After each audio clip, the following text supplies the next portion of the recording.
Hi, this is a quick video showing how I converted a closet door into a bookshelf. What I have, or what I started out with, was a closet that starts here and goes all the way across to the outside wall. And it was basically one big closet, and it had two doors. This is one, this is the other. In the center, it had, or still has, a linen closet, I suppose, for lack of a better term. And that linen closet goes back. This is the back side of that doorway into the closet.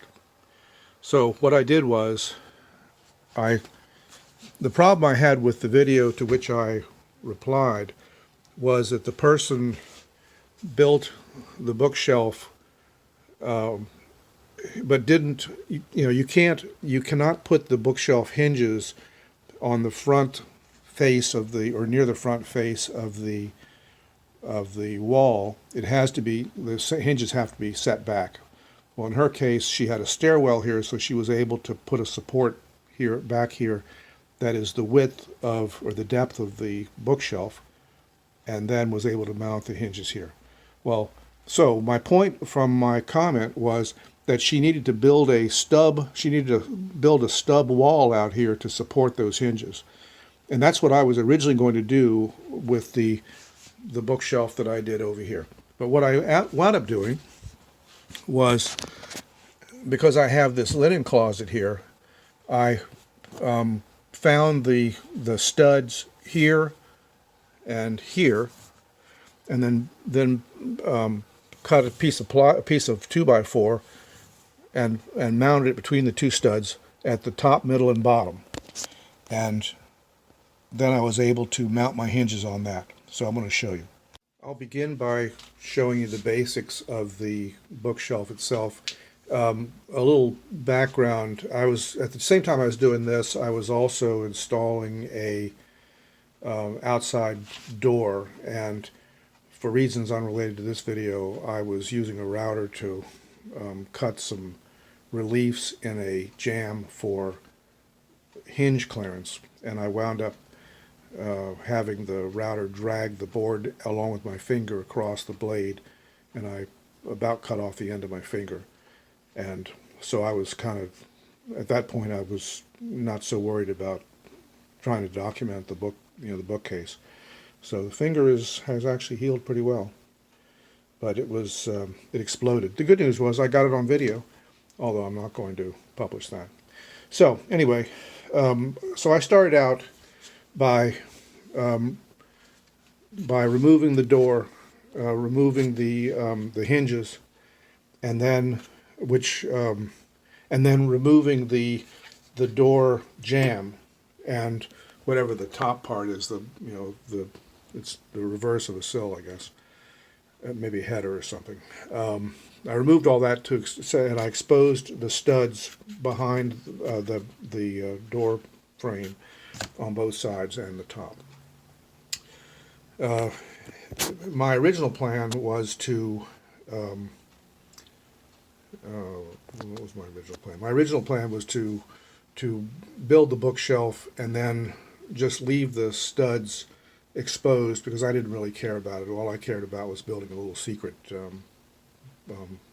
area behind the bookcase. So, and because my finger was so badly damaged, I was not able to do it as well as I had hoped. And I will eventually rebuild this thing once I get to the point where I've got some time. So, so I basically built the bookshelf out of 1x8s, I think, for the sides, and of course the top and bottom, and the shelves. And then I supported the shelves just by some 1x lumber that I ripped and then bolted it. So, and then at the very bottom,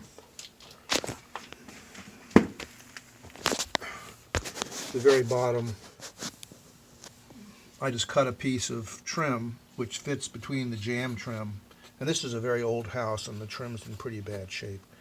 and I haven't done a lot to try to clean it up, but I will at some point. So anyway, so this trim will flip down and expose a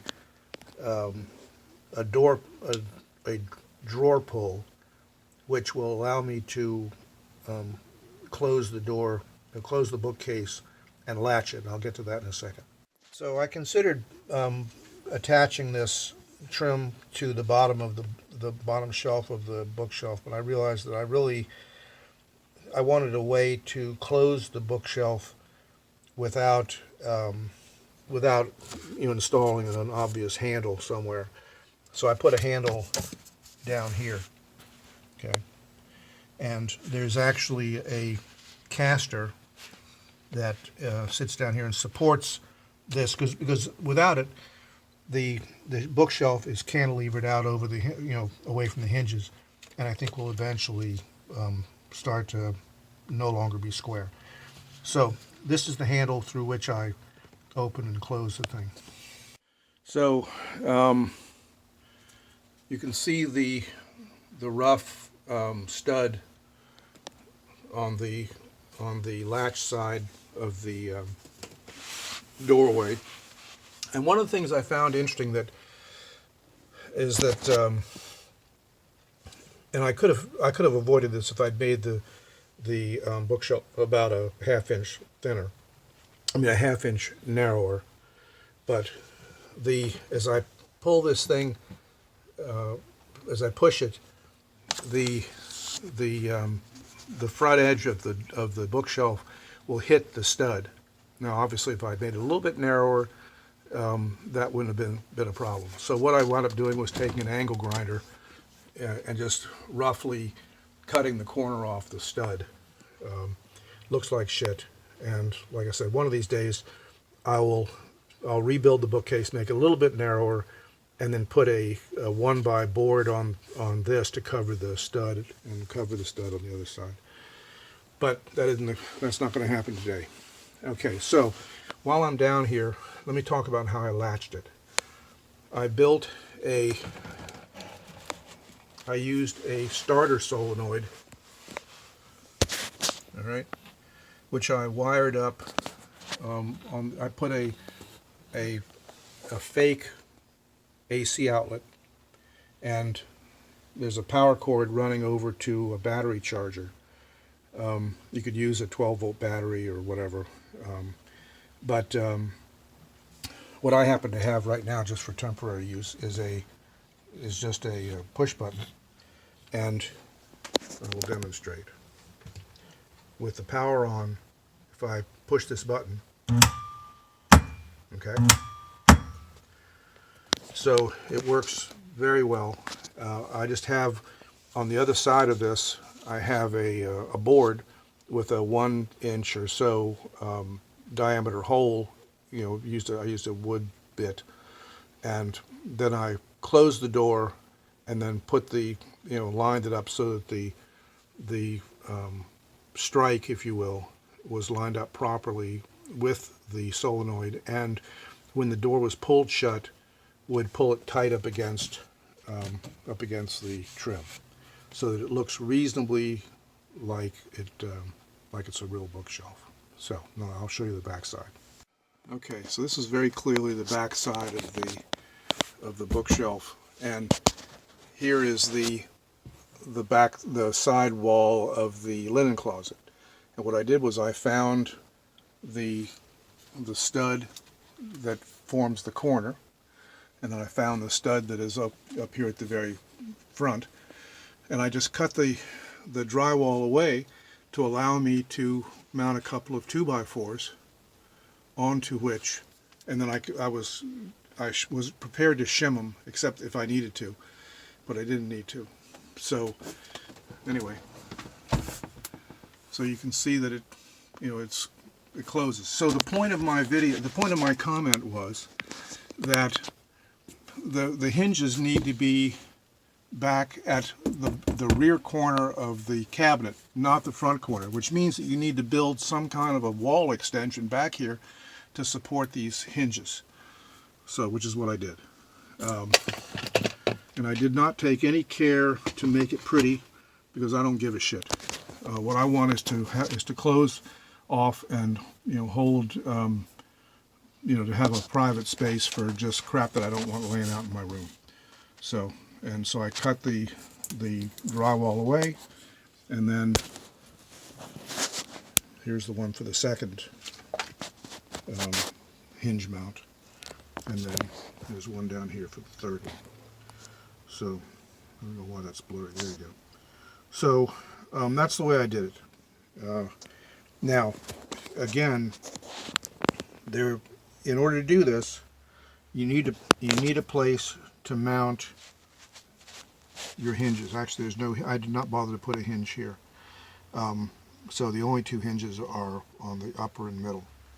But I could have put a hinge here. I just didn't need to. The bottom of the door is supported by a caster, and so it rolls just fine. I'm on rough concrete, so I put a piece of laminate down for the caster to roll over, and that's that. Here's the back side of the solenoid, and you can see there is the hole. That's the strike, and you can see that the solenoid will engage that. Now what I also have is I could easily lock myself in here, which I wouldn't want to do. So I have a means by which I can engage that solenoid and get myself out if I need to. But that's beyond the scope of this. So anyway, so that's what I did. I can talk more about the solenoid if you want, or not, I don't care.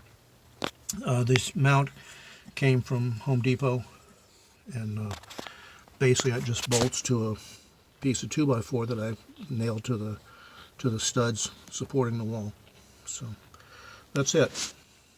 Oh, one more thing. So this is the view from outside the closet with the bookshelf open. Here's the trim. Here's the hinge side wall stud, and this was exposed as soon as I removed the door frame. So that's what you would see once you remove the door frame. And if you go up, you can see that I wound up using the wall that was behind this. It's the side wall of the medicine cabinet, or of whatever that is, linen closet, and use that to support the hinges. But you can see that the hinges are mounted to the back side of this cabinet side, not up here. So that's important because the thing needs to swivel around this point and then come up and close tight against the trim. So I hope that helps. So this is what you do to close the door. You just pull it, and it latches, and then I use the little push button to open it. And I can set that. I can fix, set that somewhere where it's not obvious at some point. So the last thing to do is put this trim piece, just set it back in place, and that's it.